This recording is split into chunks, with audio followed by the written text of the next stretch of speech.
they have marine cargo insurance policy. I was just telling Ajima about Serene Insurance. Oh, Ajima, tell him more. As a road contractor, I make sure I do my contractors all risk insurance for the projects and then workers' compensation for all the workers on site. With Serene Insurance, they will make sure they will cover your unknown tomorrow today. Serene Insurance, a new face of insurance. Call us now.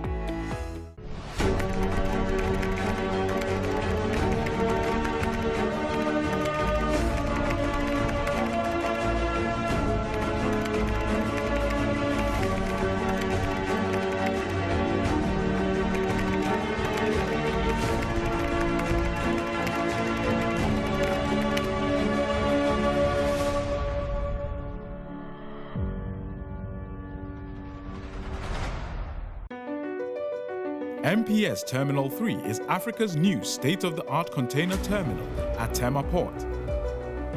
For manufacturers, agro-processors and traders, the new port means business can be done faster.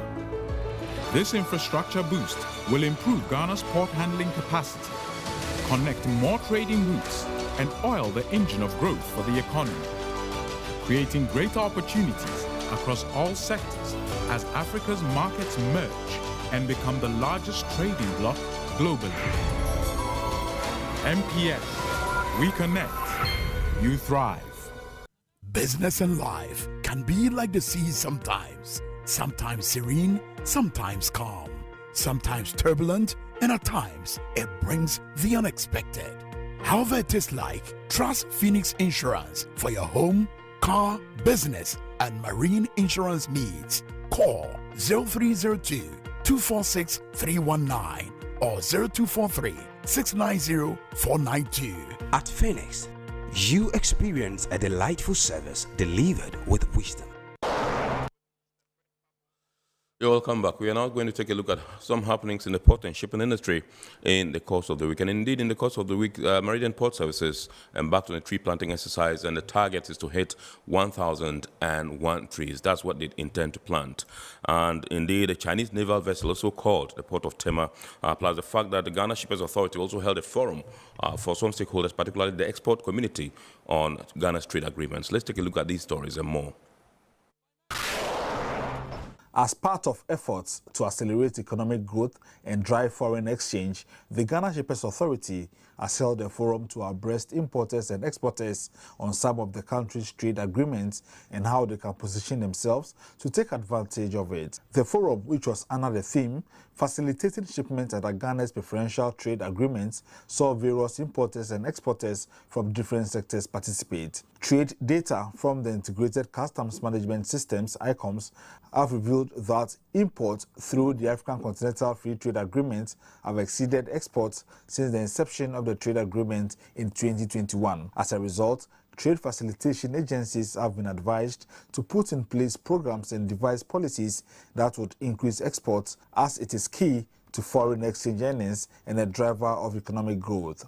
It is on the back of this that the Ghana Shippers Authority held its Exporters Forum to interact with importers and exporters and expose them to some of Ghana's trade agreements they can take advantage of.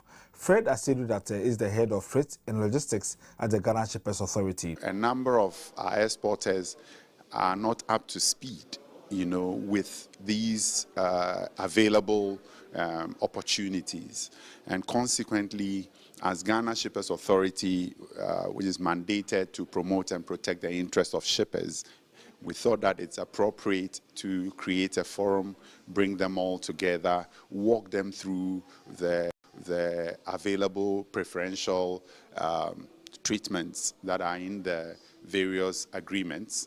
An officer with the Customs Division of the Ghana Revenue Authority, Abdul Aziz Sake, educated the shippers on the effective use of digital platforms to assist in trade facilitation and the avenues to lodge complaints and to receive real-time feedback. Why rules of origin is paramount to us. We have to make sure that before we qualify you to enjoy the preference, you must meet all the criteria, all the rules that are spelled out in a specific FTA that you are applying for. An officer with the Ministry of Trade and Industry, Stephen Opoku, shared some important nuggets on some of Ghana's trade agreements. Everybody is talking AFCT, but there are fundamental questions nobody's asking.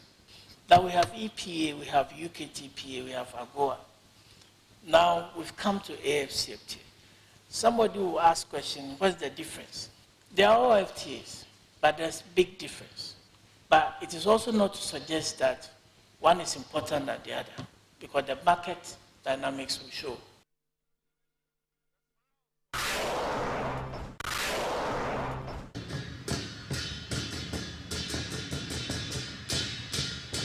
Bilateral relations between Ghana and China have been enhanced with the visit of the 43rd Chinese Naval Escort Task Group to Ghana. The Escort Task Group, with their naval warships, were received at the port of Tema last Tuesday as part of diplomatic missions in Africa. Before calling Ghana, the Escort Task Group has been on mission since January 10th this year. This includes escort missions in the Gulf of Aden, where they evacuated Chinese nationals from Sudan following the conflict. With the visit to Ghana, both parties hope to strengthen political trust, cultural ties, and military cooperation between the two countries. The colorful ceremony brought together members of the armed forces, diplomats, and the Chinese community in Ghana. Chinese ambassador to Ghana, Lu Kon, said the port call aimed at deepening understanding and would further consolidate the Ghana-China friendship and expand cooperation. China-Ghana relations are developing strongly. Political trust between our two countries is enhancing. Pragmatic cooperation is flourishing. Cultural ties are increasingly closer, and the military cooperation is making considerable progress. This year, our two armed forces have steered from the negative impact of the COVID-19 and resumed face-to-face exchanges. Deputy Minister of Defense Kofi Amankwa-Menu said the visit was appropriate and timely as the government of Ghana is strategically deepening its relationship with its valued partners. Enhancing existing partnership between China and Ghana under a broader defense cooperation is important in the face of the deteriorating security conditions within West African sub-region. Enhanced security cooperation in the maritime domain will also help address some of the maritime security threats. Contemporary threats to security such as terrorism, violent extremism, climate change, pandemics, epidemics can only be addressed through cooperation and collaboration with each other.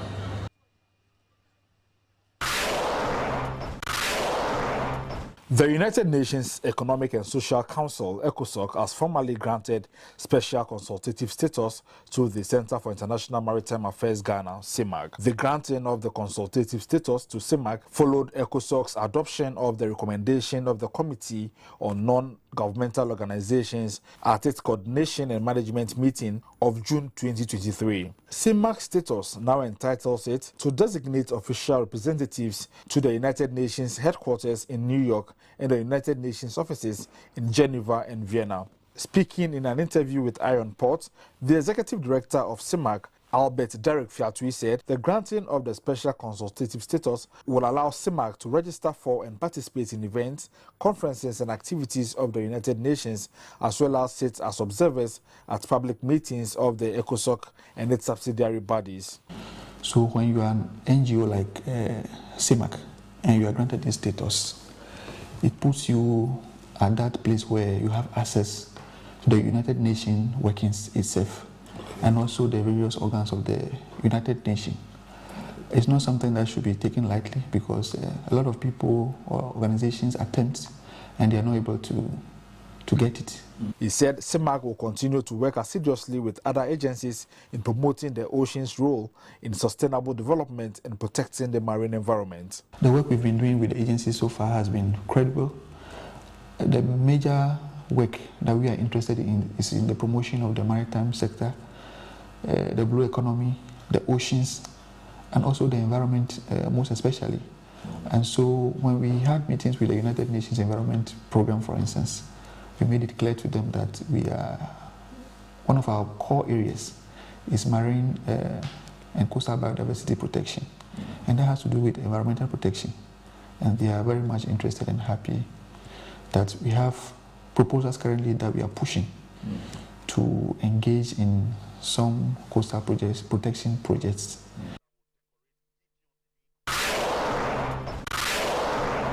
The director of Port of Tema, Sandro Opoku, and the mayor of Tema, Yohane Amashite, have joined Meridian Port Services tree planting exercise around the port area. MPS is garnering support from stakeholders in the port industry to plant 1,001 trees as part of the Green Ghana project. The trees are being planted around the MPS Terminal 3 area as well as the Titanic Beach. Led by the Chief Executive Officer of MPS, Mohamed Samara, both the director of Port of Tema and the Tema mayor planted some trees together with staff of MPS. The mayor of Tema, Yohane Amashite, said the Tema Metropolitan Assembly intends to plant 500,000 trees in the port city of Tema, adding that the initiative taken by MPS is in the right direction. Once we have more trees coming, what it means is that at least we have a forest cover, and we all know the effects that the industries and burning of fossil fuels have on the climate change. And once you have more trees being planted, then the carbon dioxide that is being produced into the atmosphere is taken by the trees, giving us oxygen. And by so doing, then the ecology becomes more balanced, and then Ghanaians become more happy because we have more trees coming. He said some bylaws of the Assembly have been changed as part of measures to protect the environment. For us at Assembly, we have changed some bylaw. Now, if we are going to build any property, by our bylaw, 25% of your land space should be green. Excellent. So if you come to us and we are rejecting your drawings, then you have to know that we are also taking a bold initiative to ensure that the trees we mean is not just trees. You could plant flowers, you could plant anything green around your area. Then you are also contributing to the climate change issues that we have. The director of Port of Tema, Sandro Opoku, stressed the need for new coconut trees to be planted along the beaches to restore the green nature of the area. And we all know that when the last tree dies, the last human being also dies. And we were just discussing when we were growing up, this whole place was green with coconut trees, and because of the environmental issues here, all of them have died, and some of them have been cut off. So this is a new initiative, and I commend MPS, and certainly we'll have to join you to plant new coconut trees for the future. She commended MPS for the initiative and pledged the commitment of GPHA to support them in that regard. It's important to keep the environment green and also to plant more trees to give shade. Now we are experiencing good weather. If we are going to continue to have good weather, it is because of the trees and the greens around us. And so thank you all for coming, and we'll also join you next year. Come next year, we'll plant more trees. The CEO of MPS, Mohamed Samara, thanked stakeholders in the port and shipping industry for their collaborative efforts in ensuring that the target of planting the 1,001 trees is achieved. We have some ship owners and agents, among us. We have the Ghana Ports and Harbour Authority. We have some freight forwarders. We have some importers, exporters, and all of us led by our project team and our contractors, Decimoni. What we're doing is we're taking the initiative of His Excellency the President to declare the Ghana Green Week and Green Day.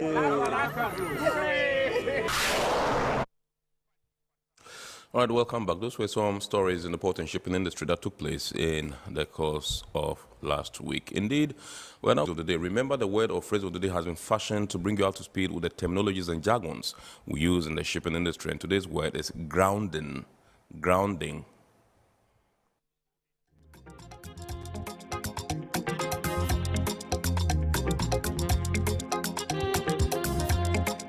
Grounding refers to contact by a ship with the ground while the ship is moored or anchored as a result of the water level dropping, or when approaching the coast as a result of a navigational error.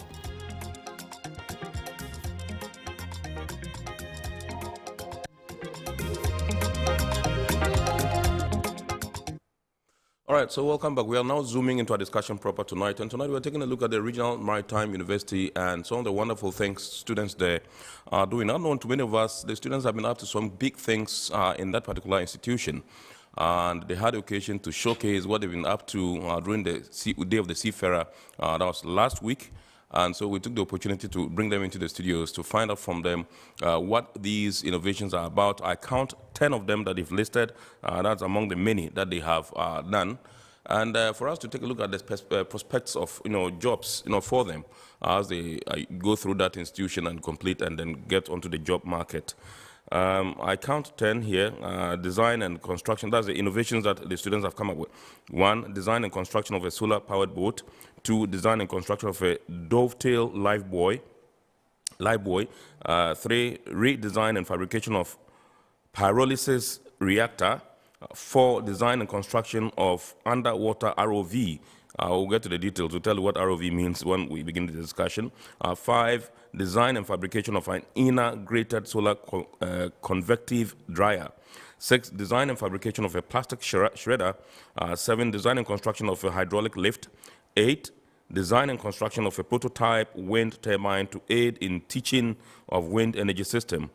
9, design and construction of monohull canoes for Volta Lake. And 10, design and construction of catamaran boat for Volta Lake. We'll take a look at these one after the other to tell us what actually they are and how they can help the system. So it begs the question, what can be done? Where can they garner support from? So that at some point we may say we want to have some mass production of these innovations that have been designed by the students of the Regional Maritime University, RMU. Let me go straight away and introduce my guests in the studios. Tonight we have Mr. George Obing, who is a graduate assistant at the RMU. He is to my extreme left. Good evening, George, and welcome. Thank you very much. And we have Alex Kojo Abayate, who is SRC president, Student Representative Council president, Regional Maritime University, who is next right to me here, my left. Alex, welcome. Thank you very much. Absolutely. And then we have also in the studios Joseph Yao Sabla, who is a student of the RMU. Along the line, we will be joined by Captain Francis Kwesi Maika, who is the Harbour Master for the Port of Tema, to share some perspectives on this particular topic that we are discussing tonight. So I'll begin with you, Mr. Sabla, and find out from you as a student of the Regional Maritime University, what your assessment of maritime education in Ghana is, first of all. Maritime itself has to do with anything relating to the sea. Looking at maritime education in Ghana, it has certain factors which contribute to that effect. The first I would like to talk about is the quality of education given in terms of maritime education. Right. Looking at the quality of education, Regional Maritime itself happens to be the only institution in the country. And the best in West Africa that deals with maritime education. Absolutely. Look at the courses offered. There we have nautical science as a course, marine engineering. Recently they've introduced naval architecture. We have port and shipping administration, logistics and supply chain. Those are some of the courses that is being taught in the Regional Maritime University. Now we have state-of-the-art bridge simulation that mimics the bridge of a vessel at sea, right? Which is Regional Maritime. It aids in studies of the nautical science students, which intends to go to sea. And there is a lab that is being designed. Can you draw your mic close to you a bit, Mr. Sadler? Yeah, sure. Yes. Yeah. So there is an engine lab that is being designed in the form of the engine room, which aids with the marine engineers in how they study and then mimic whatever happens on board the ship. Right. They have we have facilities also like deep sea welding that is state of the art in the Regional Maritime University. We have other also facilities that aid in delivering quality education in the school. The second has to do with infrastructure. Looking at the infrastructure in maritime, it is fairly good. That is what I have to say. I mean, there is room for improvement. Right. We need more infrastructure to aid. Looking at it being the only institution in the country that deals with maritime education. The third has to do with industry relevance. That has to do with practical training and then internship. Yeah. GPHA has been very supportive when it comes to internship for Regional Maritime students. I mean, they get to experience firsthand practicals as in what they've been taught in school. Right. And so that is also a contributing factor to the maritime education in the country. The last one has to do with research and innovation. I mean, we need more research, like what you spoke about earlier on, the project work or research that we've been able to conduct. It also has to do with the maritime education. Right. Then employment opportunities. Regional Maritime has been able to partner with some shipping lines or some shipping companies that employ students after school. Okay. And one is BSM, and currently I understand the school is negotiating with some shipping lines that will be able to employ students. And so in all, maritime education is really doing better, is growing in Ghana over the period of years. All right, thank you very much. Let me come to George Obing and find out from you. He mentioned some of the courses that you offer there at the RMU, port and shipping admin, nautical, all those ones. And one particular one that caught my attention is this naval architect course that he says has just been introduced. Yes, if I got you right. What is it about, and how is it on demand? Is it a popular thing that a course? That if I go there to study naval architecture, there's job ready market for me. Thank you very much. I'm honored to be here today. Absolutely. And also, firstly, I'd like to extend my profound gratitude to the producers and also the host yourself. Thank you. And then to the head of department, Dr. Tema, and other staffs within the marine engineering department. Right. Okay, so before I go to the question. Yes. Ghana has a lot of, river bodies within our country, but we have not actually utilized it to that effect. Therefore, there is a demand for people to enroll in that very course, that is the naval architecture, to be able to build and also to be able to, come up with a lot of innovations, of which we have done some, and also to be able to utilize everything that we have in the country, especially on our Volta Lake. So the naval architecture basically has a wider range of, careers and opportunities, especially in Ghana here. We have a lot of rivers, but we have not really seen a lot of ships and also boats on them, especially the rivers that we have. And on Volta Lake, we have not really seen a lot of boats. So having more students within that very course will help us for them to also come out with designs, build and actually construct and design most of this small craft to help the society. So I believe that very course is going to help us, because that is the demand. Most of the courses most of the boats that you see here are all imported, most of them. So if we build that capacity here, it will help us to resolve most of our problems. And then I also like to say that, you see, most of these rivers, because they have not been utilized well, we see it being damaged by, the galamseys and all that, because we don't have river boats. We also don't have other aspects of, the ships or the small craft. So we having that on our lake will help, and therefore we need the capacity and the skills for people to come out with this such thing. So the naval architecture, the new course that we have introduced, is actually one of the courses within the Sub-Saharan Africa, and RMU is having the capability to train people and build boats for the country.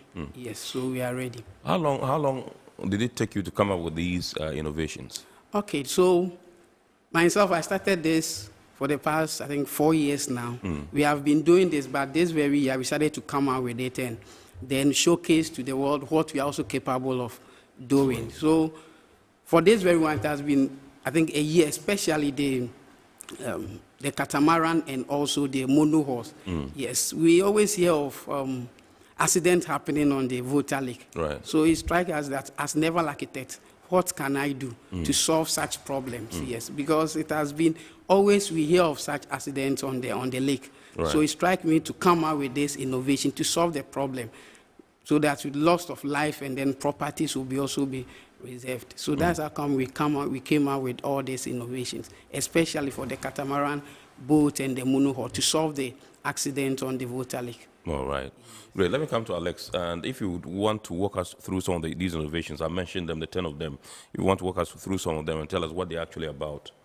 Okay, thank you very much. First off, let me say a very big thank you to the producer once again, and then yourself and my viewers and listeners. Thank you. Thank you. Coming to the innovations, I would want to start from where it's originating from.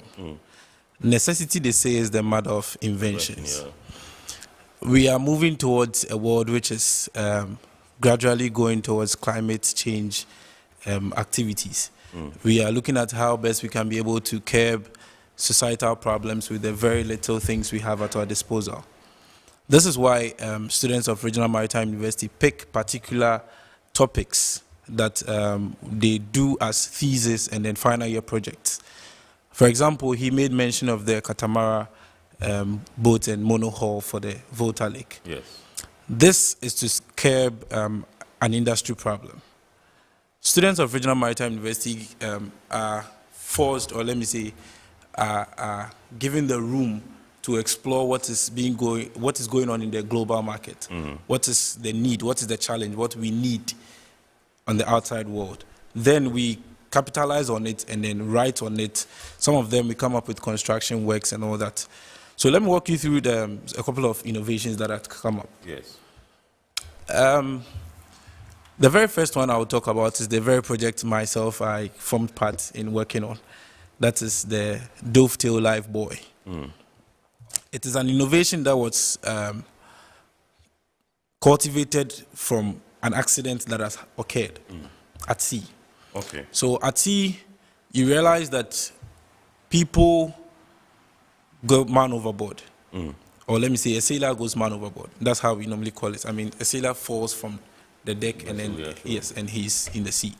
So when he's in the sea, what we traditionally or conventionally do is there's a ring life buoy, which is made of plastic, some of them fiber, then a rope tied to it and thrown overboard to the individual in the sea. Okay. But to hold and climb. Exactly. You hold on it and then you maintain up there for a while before rescue comes. Okay, I think there was that video on the screen. Yes, exactly. That was it. Exactly. That's it, okay. So yes, that's my project here. Okay. So we get to a situation where we have to move to the person in distress quickly. That is how come we came up with a module where you can be able to propel the life buoy to the individual who is in distress. Then the individual gets rescued. You get me?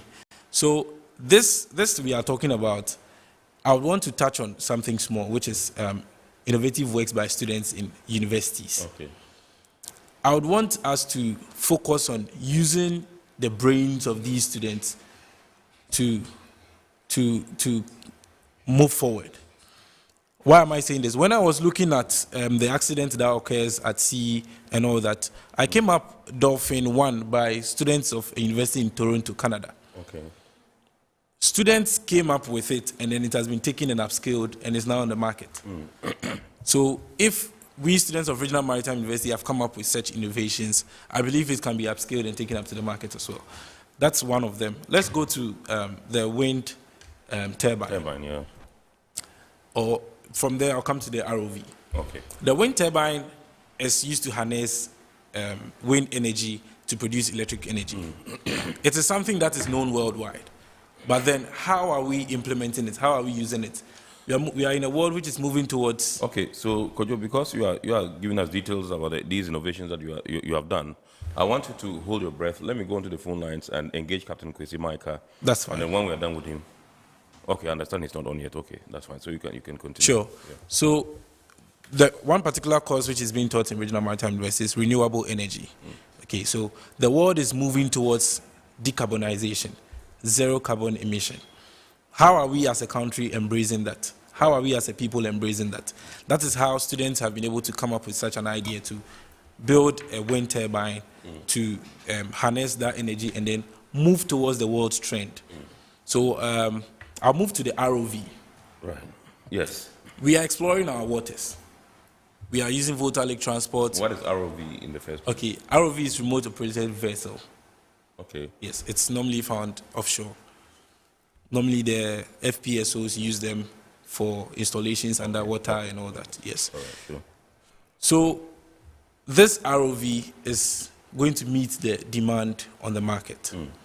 The demand on the market currently, which is, let me say, we have FPSO JQ4, FPSO, and the likes. Yes. If we can locally produce these ROVs from here, instead of importing them from outside the countries, we are actually engaging our local content. Yeah. And we are building a good base for our students.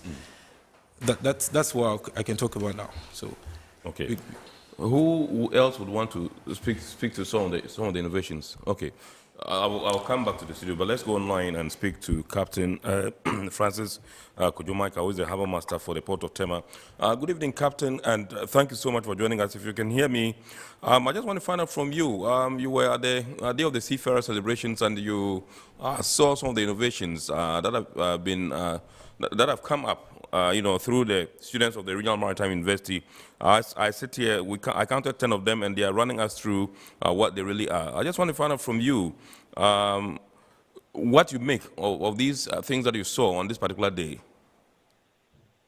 Hi, okay, thank you. Thank you for having me. Can you hear me? Yes, we can hear you, Captain. We can hear you, sir. Okay, good. So thank you for having me. In fact, you should have been there. These students are phenomenal. In fact, the items that I saw on display during this year's event, absolutely phenomenal, and coming from the brows of students is something that we need to applaud them. I'm listening in to them making their presentation, and it is an affirmation of the quality of students that we have, and for a country as Ghana, I think harnessing these energy, these intellectuals, these young chaps will really go a long way in us putting a mark on the country as a country with students capable of being innovative in the design. But I will just not want to just praise them, but will want to link it up to the need of the maritime industry to see the import of these things. I heard the SRC president or one of the other competitors talking about the green energy concept. Yes, I remember recently Ghana Maritime Authority, in conjunction with the Danish Maritime Authority, had a very pleasant conference at the Labadi Hotel, and it was all to push up this agenda of reduction of the greenhouse gas emissions. Now, if you look at the array of things that have been worked out, and as I saw on display, the solar energy, the wind energy, harnessing all these things into the needed, it becomes very imperative as a country to see that, look, we should not just be feeding on what people have done elsewhere, but to also exhibit that we can also roll out these same projects.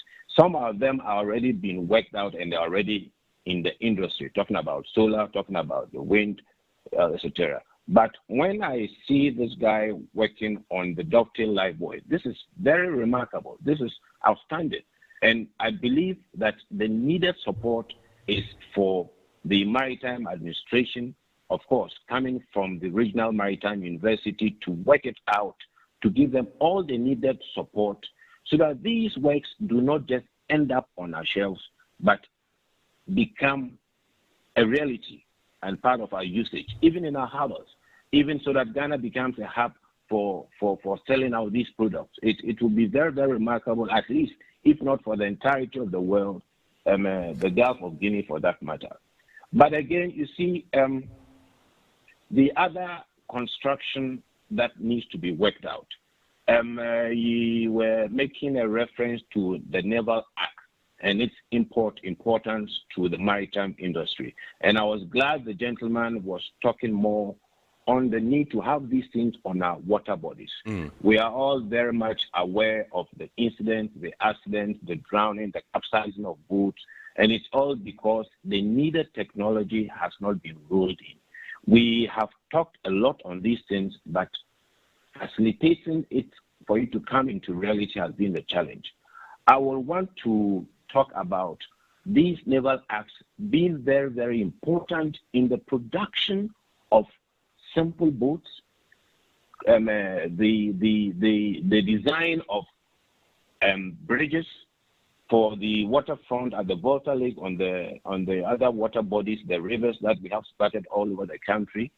But importantly, rolling them out in conjunction with a very famous facility that we have. I'm talking about the Tema shipyard and dry dock. Yes. That needs to be worked out, assiduously to ensure that it really comes home to us.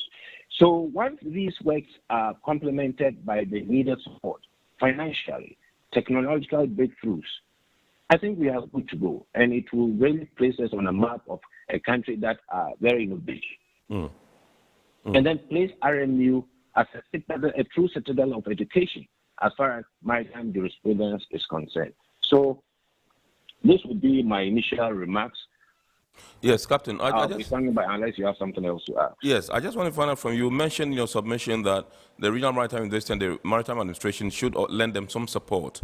And in my intro, I also indicated that one question that's begging for answers, is the fact that can they get that necessary support? Can they marshal that support to enable them produce for mass market? Yeah. Okay. So that is what I refer to as a dedicated Marshall Plan. We cannot just always be allowing this kind of project to just end up on the shelf. I believe it is purely a matter of a practical policy being rolled out and being implemented at the highest level. We have the institutions, okay? I know this thing is not something that is even just new to RMU. RMU, my alma mater, I mean, we all went there and there were a lot of things got rolled out. But over the period, we see that these things have never seen the light of day. And it is purely due to the absence of a Marshall Plan to see to the implementation of these ideas, of this project that eventually come out. These young men are brilliant and they're awesome. And I think to help them aspire to higher heights, need to have that projection, and that support financially in terms of a policy, whether at the educational level, at the governmental level, at the parliamentary. We want to hear discussions about these things, and for the country like Ghana, that stood out to be the origin of all the nautical matters in the Gulf of Guinea. We are still not yet coming out strongly enough to be able to complement what is being done in other countries. We all say that once you have the ocean, you have 50% of your wealth coming in. And the wealth of nation comes in with practical measures. We have a lot of nautical or maritime organizations in Ghana. It is not by any other imagination that the first president decided to have a group of nautical setups, and Nautical College happened to be one of them, to be able to have officers to man our shipping line. Shipping line is out, the state fishing is out, but we have the Ghana Navy, we have the ports, we have the Maritime Authority, and we have the world and see a blend in activities coming in to mushroom or to bring up to the needed desire, the point that we will say that we have been able to produce in country and then we have served our country. But the placing of craft, so Naval Act comes in very, very complementary in these matters. Awesome. All right. So just at a glance or off the top of your head, what would you say the impact of some of these innovations can be in the maritime industry, can have on the maritime industry, so to speak? Yeah. So, for example, I heard they talk about the, if I'm trying to rack my thoughts, but about the design and construction of a dovetail life buoy. Yes. Okay. If it is to meet the, and you see, importantly, you could see that the projects were not just worked on the workshops. You see them being placed on the water, and then they have the remote control, all engineered. In fact, I remember engaging the boys at the stand or the students at the stand. You will see that passion is inbuilt, and then added on is the academia that had gone to support their quest to roll out these projects. It means that these prototypes have been tested. They've been able to function as we saw from the video clip that we showed to us viewers. And all that is required is for us to be able to have that complement of financial and technological framework of support. Once this is done, it could definitely be deployed at least in the fishing community, at least on the water lakes, where you have people that go overboard, as the gentleman did indicated, and then at least we're able to save lives. That comes in very handy. When we talk about the fabrication of a plastic shredder, fine, okay, so that is just for the purpose. But the design and construction of the underwater ROV, which I think the SRC guy was trying to explain, that the remote operated vehicles, it will mean that where we need to carry out maritime investigations, where sometimes a vessel goes down, at the anchorage or somewhere on the Volta Lake, and then instead of using the divers because of dangers that we might, we have to send out these ROVs to help. These ROVs definitely will have the cameras, will have the data that has to be captured and then sent above the waters for the information to be worked on. So it comes in handy in all aspects of our water bodies as far as protecting life and personnel is concerned. Awesome. Thank you very much, Captain. We would come back to you later for your closing submissions and also find out from you if all these things we can benefit from all these things. It means that we would have to ensure that our marine resources are sustained. And so come and find out from you how we can ensure the sustainability of our oceans and what your final submissions would be. Thank you very much. Captain Francis Kwesi Micah is the Harbour Master for the Port of Tema. Let me come into the studios and go straight back to Alex, who was, briefing us on these innovations that they have come up with. Yes. Okay, thank you very much. Before I proceed, I would like to make a profound statement that I am a Christian. Right. When you read the Bible, at a point where Jesus Christ and his disciples, they were in debt, he told his disciple Peter to get a hook, go to the sea, catch a fish, and there was gold in the mouth. Right. This is to tell us that as a country, let us go back to the sea. There's economic impact in whatever innovations that we are doing. Right. I'll come to that. Right. Let's look at when Captain Micah mentioned how Osajifo Dr. Kwame Nkrumah, the late, instituted the original the Ghana Nautical College in 1958. Yeah.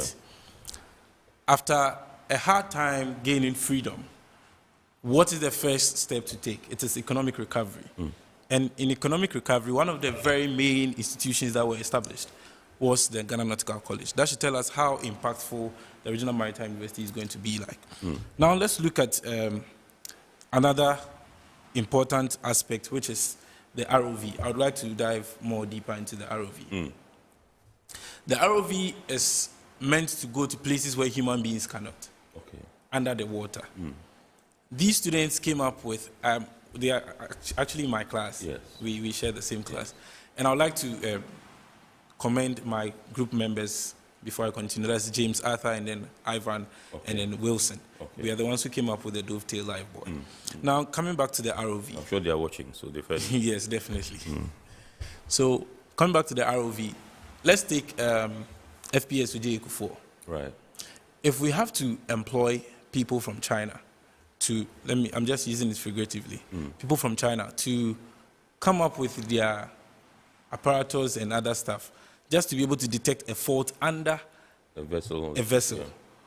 You saw how Evergreen went aground some time back, yes. And then they were trying to find out what exactly caused the grounding and all that, as we use today's word, grounding. Yeah. ROV will just move there within seconds. Instead of a human being wearing all the vests, the gas, and everything, ROV will get there, can be able to even fix things. Wow. Do you get me? So it reduces cost. It reduces the risk on human life. Saves time.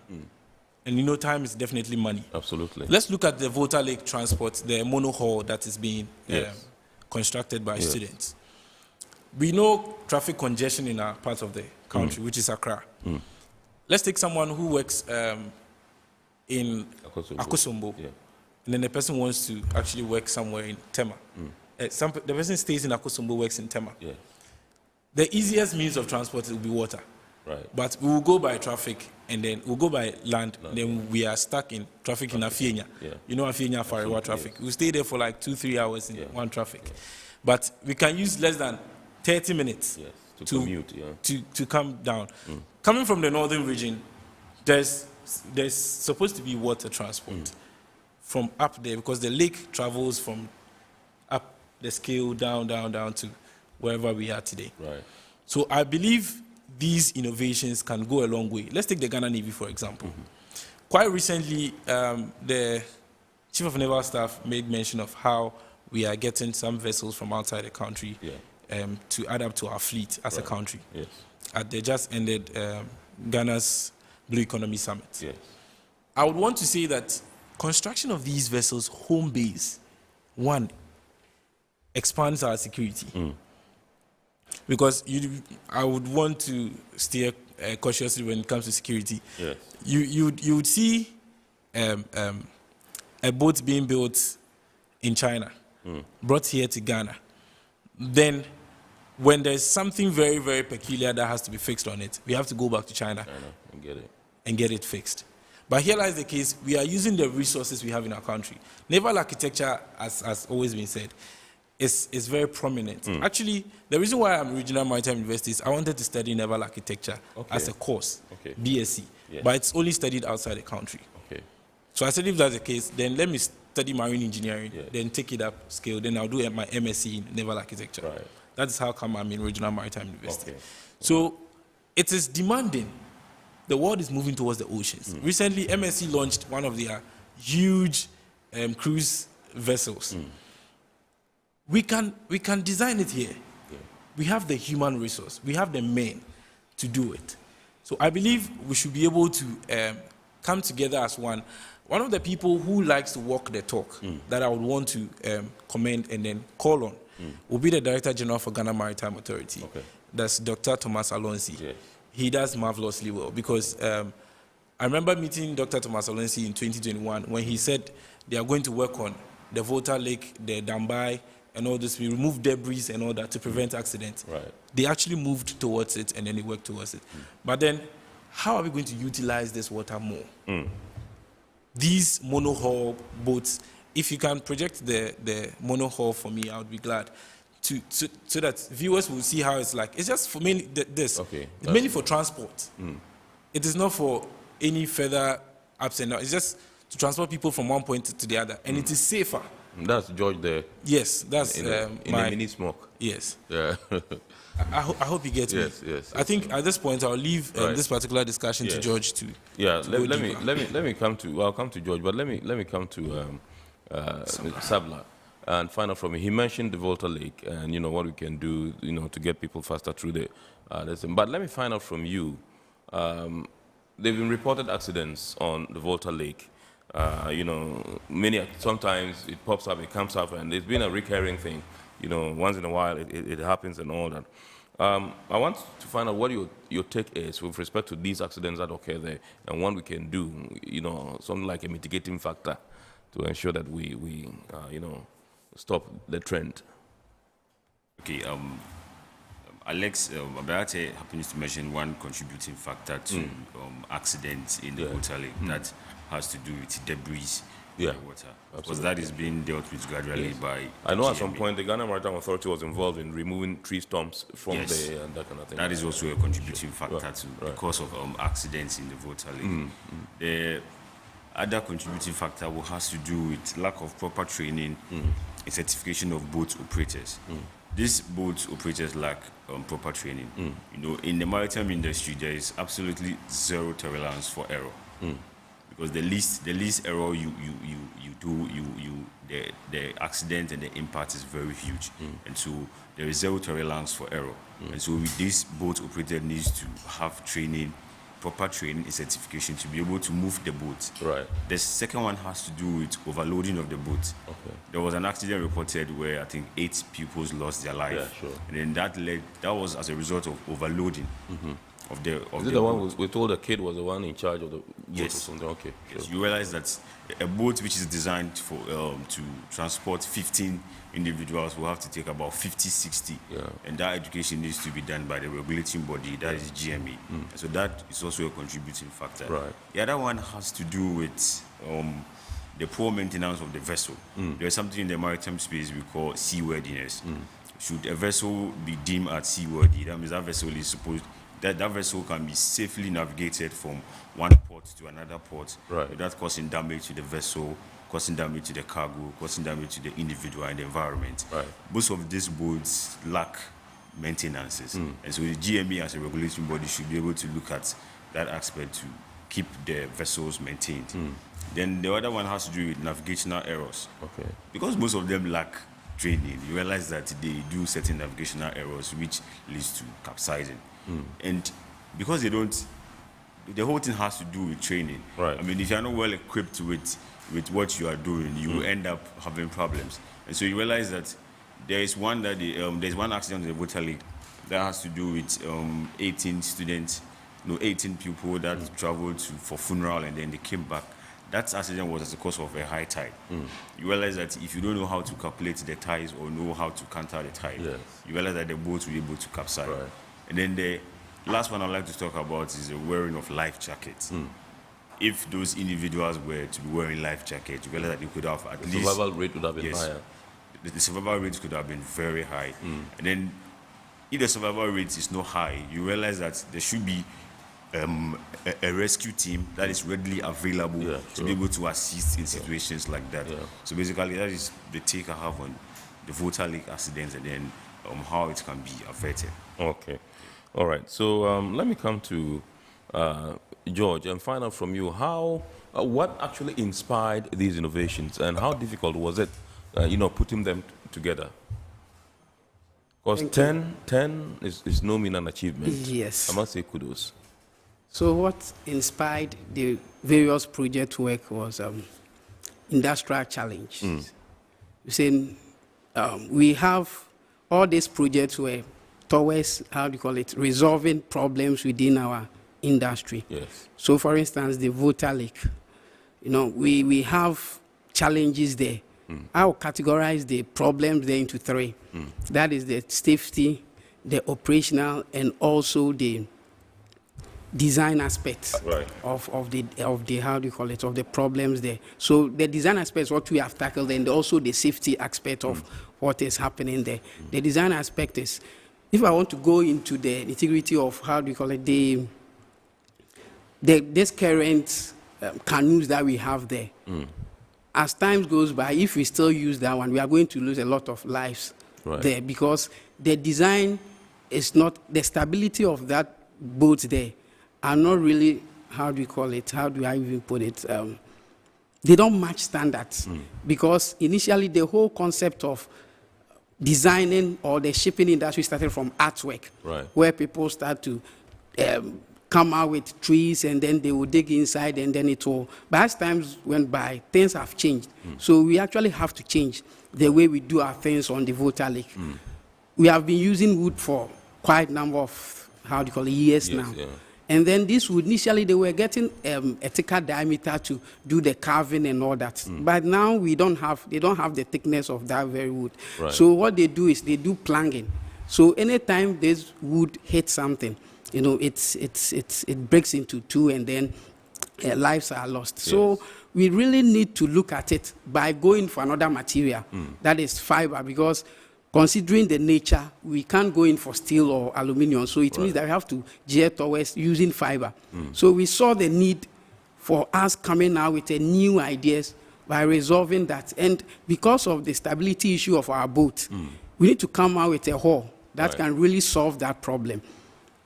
Also, in terms of the safety aspect, another group came out with live buoy, so that in case there's man overboard, these people can go in and then rescue easily. Because on the canoes that we have around, they don't even have life jackets.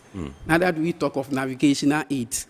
Because as in communication to the shore as to what is happening, until they get there safely. Absolutely. So if they don't get there, what happens on the way? So all these things were factored in the design.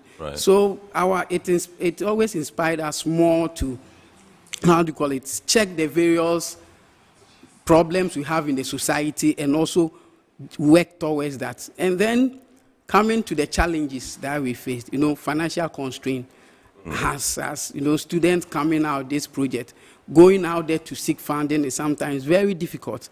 I remember my professional career as a naval architect. So I tried having a master's in naval architecture. Yes. So I had the admission, went around trying to seek for sponsorship. I remember I went to one ministry, and then when the woman saw the the admission letter and everything, they just told me that in Ghana here, we don't do that here. So I should find elsewhere and then go and seek for the sponsorship. Even it saddened my heart for, you know, from such place, because like they don't see the need for us having that very course or that particular subject studied outside and coming to help our society. So I believe all the courses that we are doing at the original Maritime University needs to be looked at, and then, you know, NGOs and other government agencies can come in and support us. Right. From the various, I know that when you go outside there, some of the companies goes to the various institutions, give them funding to come out with a research topic relating to their, you know, section. So the maritime industry in Ghana, we can do it, where the various stakeholders can come to us, and then they give us, maybe this is the area we want to have a research done. We can do it for them, especially the water. We can have a lot of works done there and other places. The last time I heard the government went to South Africa to order some boats. This is not the first. We have built a real-time boat in this country. Yes, we have the capacities to do I that. know some other companies also into fiber boats. Recently, they showcased it. I saw it. Yes, so we've done that. We've done that as well. The RMU in collaboration. When you even go, you see the RMU in collaboration with Ghana Navy. We train some officers and we actually built a boat in Ghana here. So we are capable of doing all that here. Yeah, it's not something that we can't do. Yes, so we are asking the general public to come to our aid, and then we can come out with, how do you call it, innovative ideas and then projects to solve the problems. When you go to our shores, we have a lot of trash there. When we have boats, we have pleasure boats, we can solve that. Everyone will go there to observe, and when they get it, they will not be throwing things. Yes. So we really need funding to support these various, and the projects that we have seen so far, they're student funded. Themselves. Yes, the students have to pay for it. I don't know whether some of the people they had, but so far as to my, I know that especially the 2 boats that we designed, and then we manufactured with the fiber glass. Yes, the so students. It means these 10 innovations were funded by the students. Yes, they were no funded. Support from external yes. No, they were funded. So if it happens that way, you know, it will demoralize the student to even go in for more challenging project topics, because some project topics you need more. Yes, you have to look at the cost. So at a point in time, they have to be running here and there, trying to seek for sponsorship and all that. Sometimes it delays the project, the project work. So I believe that when we get more people coming in to partner with us, we can come out with nice ideas, innovations to solve our own problems, without we waiting for external people to come and resolve for us. As we are here, we can do that. Awesome. All right, so with respect to the life jackets issue, my producer just sent me a story which was done today. It says teachers along the Volta Lake receives 251 life jackets from NAT, and that's from News Center. I'm sure that's from Elvis Daku, the editor of the Finance newspaper. It says the headquarters of the Ghana National Association of Teachers, NAT, is worried about continuous sporadic reports of teachers who get drowned in various parts of the Volta Lake without life jackets while en route to teach in their various schools. Alarmed at the frequency of these incidents, the leadership of the Ghana National Association of Teachers, NAT, has presented 251 life jackets to teachers stationed in communities along the Volta Lake in the Oti region. And according to the General Secretary of NAT, Thomas Musa, allocation of the life jackets will benefit teachers in about 36 community basic schools in the Karachi East and West districts of the region. So, so good news, but we also need to tackle that. They can contact us. We can get them a very nice passenger boat.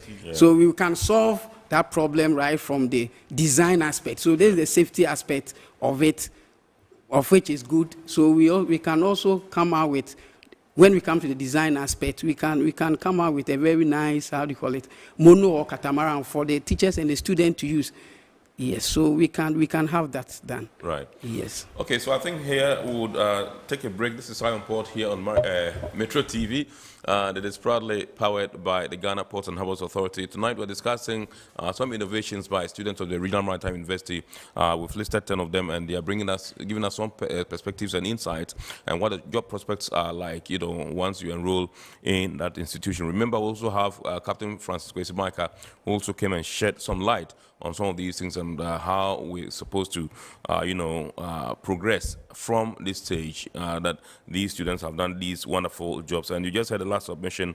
It takes a lot of resources and money, and the students have been able to do this on their own, strength. And so it makes sense that we appeal to public-spirited individuals and organizations to lend a hand as and when they come to you seeking support or sponsorship to come about or bring about some of these innovations so that we can solve national problems. And so I'll go for a quick break. When we return, we shall activate the phone lines for you to call in and contribute to the discussion, and we'll also continue the discussion. Please stay with us.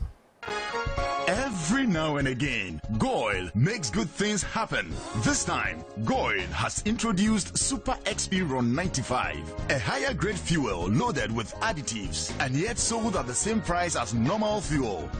Goil Super XP Ron 95 enhances engine performance like never before. It maintains the engine by keeping it clean from carbon deposits.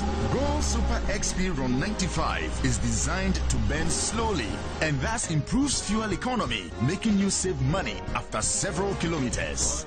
Goil Super XP Ron 95 gives you a smooth driving experience, that is, less vibrations. Fill up with Goil Super XP Ron 95. Now there's no need to pay more for any higher grade fuel. Goil has that sorted. Goil, good energy. Electricity, then pay your taxes. Our taxes, our future.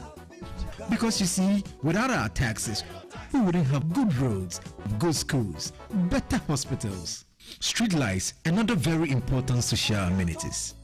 When we pay our taxes, we give our children free and quality education. Talga, my money too small. Why should I pay my tax? Look, small. Salifo, it doesn't matter how small or big your business or income is. You still have to pay your taxes. The little taxes from each and every one of us, when put together, could give your community clean water or that deprived school with tables and chairs. Please pay your taxes. It is your responsibility. It is your civic duty. It is the law. Impressive factory. If only I had listened to you, I wouldn't have been in this mess. That devastating fire virtually wiped out the whole factory and my warehouse. Remember my misfortunes last year? Serene Insurance Asset All Risk Fire policy that I took were there to pay for my damaged stocks in the warehouse, and my machines that were affected by the floods have been replaced. My accident vehicle is back on the road thanks to Serene Insurance motor policy. Currently, my goods are on the IC, covered with their marine cargo insurance policy. I was just telling Ajima about Serene Insurance. Oh, Ajima, tell him more. As a road contractor, I make sure I do my contractors all risk insurance for the projects, and then workers' compensation for all the workers on site. With Serene Insurance, they will make sure they will cover your unknown tomorrow today. Serene Insurance, a new face of insurance. Call us now.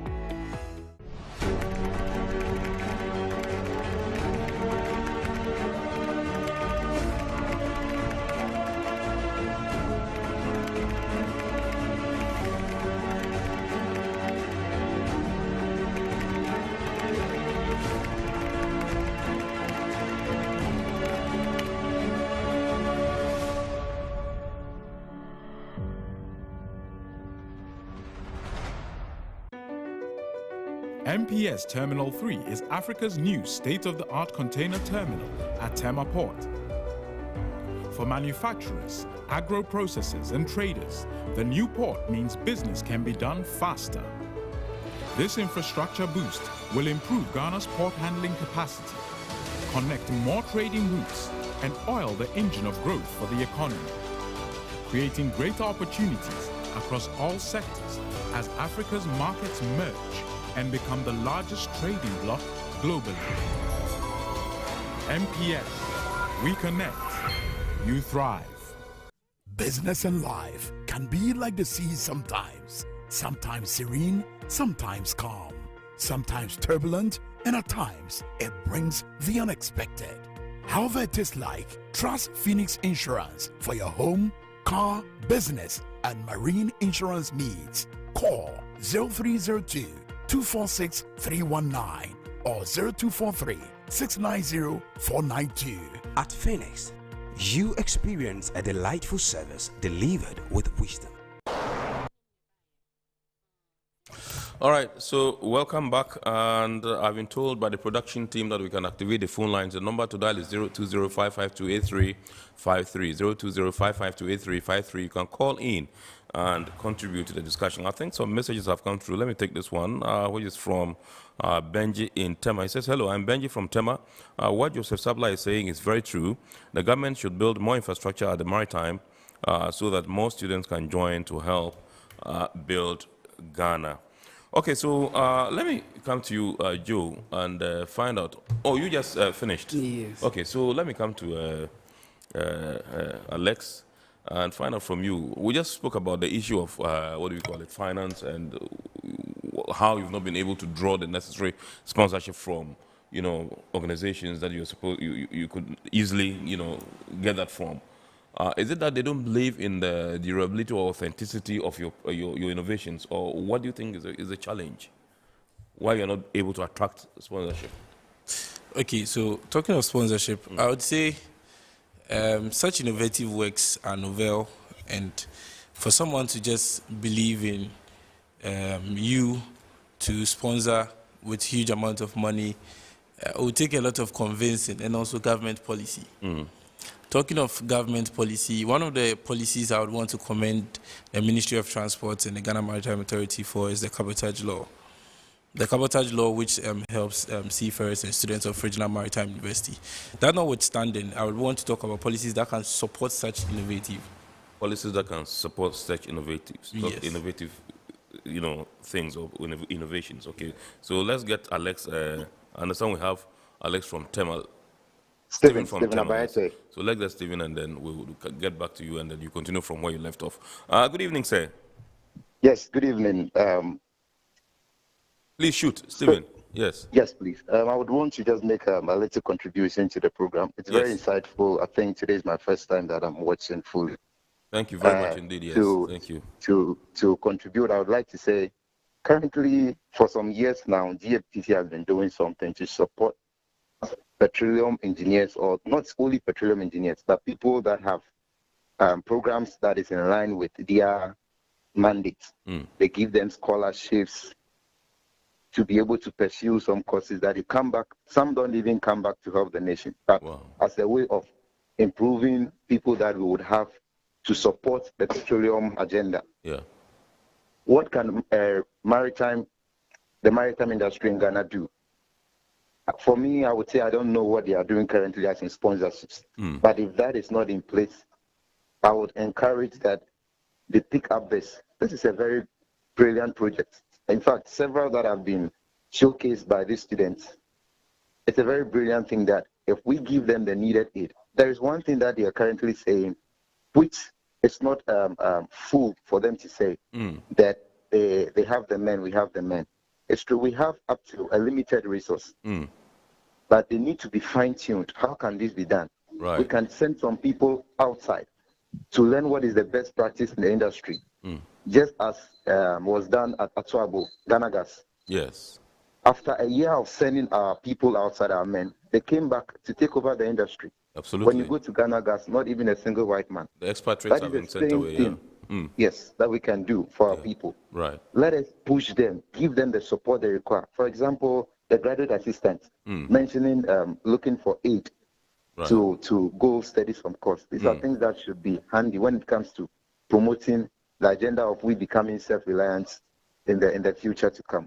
My literary contribution from here. Thank you very much, Stephen. Very, very lucid there. We're grateful to you. Remember, you can also call. The number to dial is 02055283853, and you can contribute to the discussion. So let me come back to you, Alex. You are telling us about policies that can support such innovations. Please, Flo. Speaking my mind, because when we take the Regional Maritime University, we are under the Ministry of Transport. Yes. So if Mr. George Obin here, wanting to further his studies in Masters in Naval Architecture, would have to go through the mail with someone who is also going to study probably marketing outside the country, and to all gain government scholarship to do those studies, it will be difficult on his part. Yeah. Let's take someone who is an undergraduate student reading marine engineering in Regional Maritime University.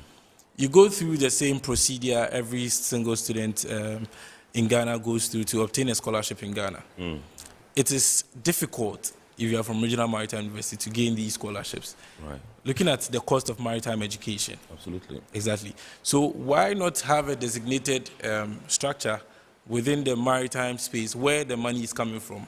I would want to say that the maritime space contributes a greater amount of money to the economy of the country. So why won't we have scholarships from, let's say, GPHA, scholarship from GMA, scholarship from Ghana Shippers Authority, purposely for students who are coming to Regional Maritime University, just like the way the Ghana Gas is doing for students who are going to Ghana Gas and GMPC, or students who are reading petroleum engineering and those kind of courses. We can have same for students of Regional Maritime University. Let's take a project that students are embarking on.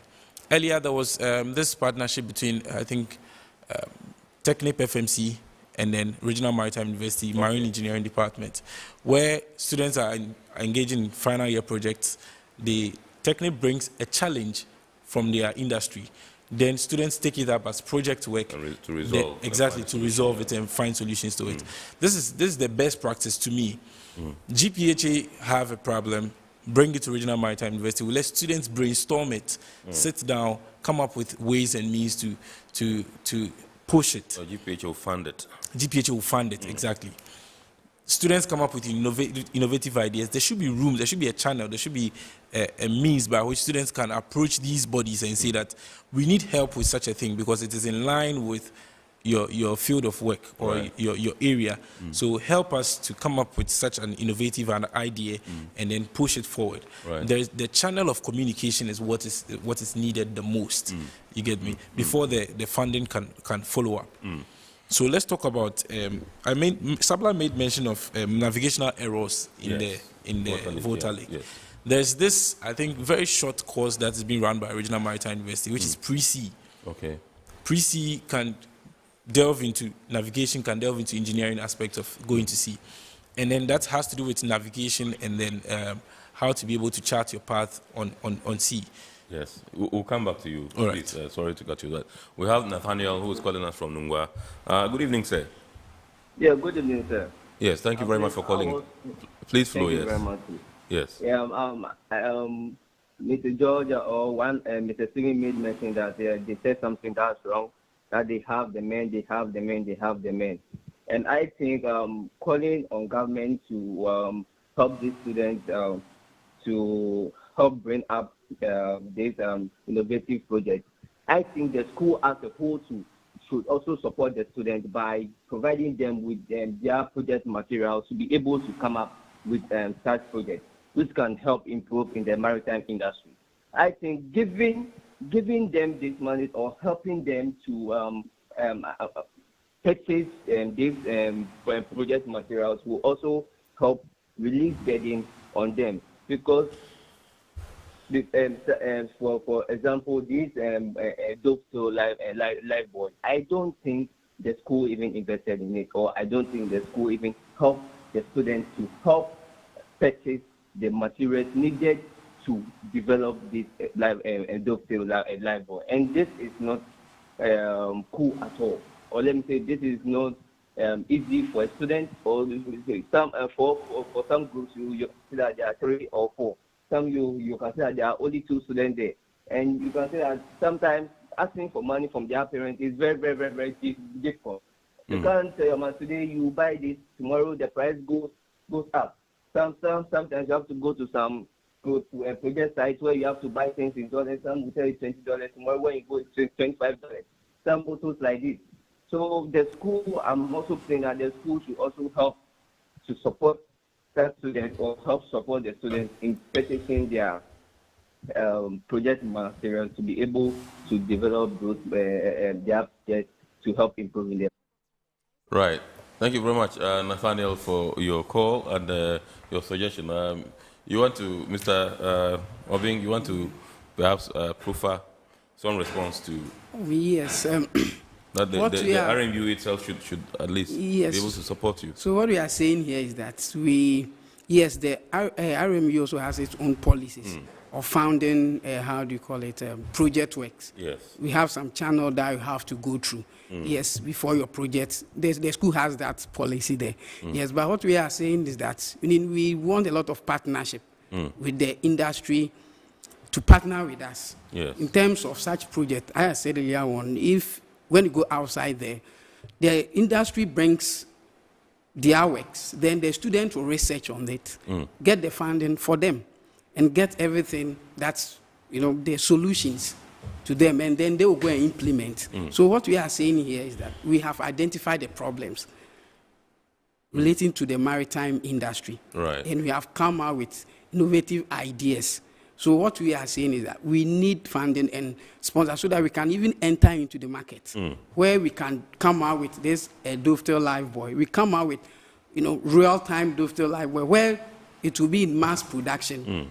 We have fiber boats. Yes, they have seen it. It shouldn't end there.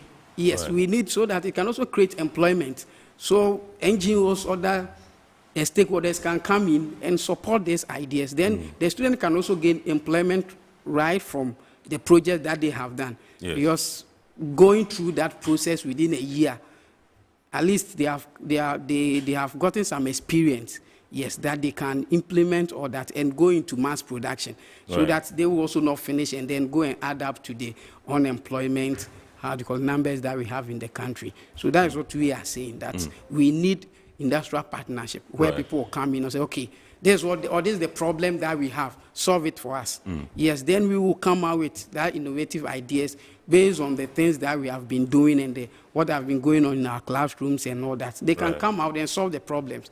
Yes, so that is what we are saying. Okay. But the institution also has its own process in acquiring, funding for such projects. But sometimes the project, the demand, and the money involved, they can't, as my brother said, the maritime education itself is quite expensive. So if you don't get support outside there, the school alone cannot be able to support such agenda. So we need people, just to partner with us and then resolve that. I understand we have our last caller on the line. Joshua is also calling us from Nungwa. Good evening, sir. Good evening, boss. Yes, please shoot. I'm enjoying the discussion because I did my master's in. I do my master's in. Hello. Yes, we can hear you. Hello. We can hear you. I did my master's at the Maritime University. Port and administration. Port and shipping administration. Okay. I've seen what they are talking about. But the school itself, I think it is about regional maritime. I don't know why all the countries do not support the school. So I also suggest that the government of Ghana or they should try to organize programs or call the sister countries to let the regional maritime university prosper, because we need more. Because if you see what they are talking about, even the maritime. Hello, Josh. I think we've lost Joshua. We're grateful to you. I think he is, in essence, alluding to some of the things that you have said here. He says he himself has done his master's there at the RMU. Yeah, do you want to come in briefly? Because we have barely 2 minutes to wrap up. I would like to add on what Mr. George just said. Yes. The maritime education itself is very expensive. But Regional Maritime on its own came up with some scholarship schemes for students, and they are doing well. I think it was launched this year. Okay. It is a starting point. What we are talking about is we need external sponsors. Okay. They need to come in because the school itself has started it, and so we need external sponsors to come in and then look at what Regional Maritime itself is doing to solve problems in the maritime space. Right. Yes. Okay, sure. Yes, quickly, if I know you've been yelling to make a point, just 1 minute and then we wrap up. Yeah, so in addition to what my brother Joseph Sabla was saying, I was actually going to talk about the scholarship drive that is being run by Regional Maritime University. It was launched just last year, Right. and I would like to urge people out there who would want to read any program in marine engineering or nautical science in the Regional Maritime University to come on board, and then there's scholarship for students as well. Right. That notwithstanding, I would want to push this message to the Ghana Maritime Authority. Right. Ghana Ports and Harbours Authority, the Ghana Shippers Authority, and then the Maritime Enclave. Yeah. That they should support the Regional Maritime University. Ghana Maritime Authority is embarking on this year. This is going to embark on Go to Sea program. I mean, advertising the sea as a profession to students, to prospective university students out there. Right.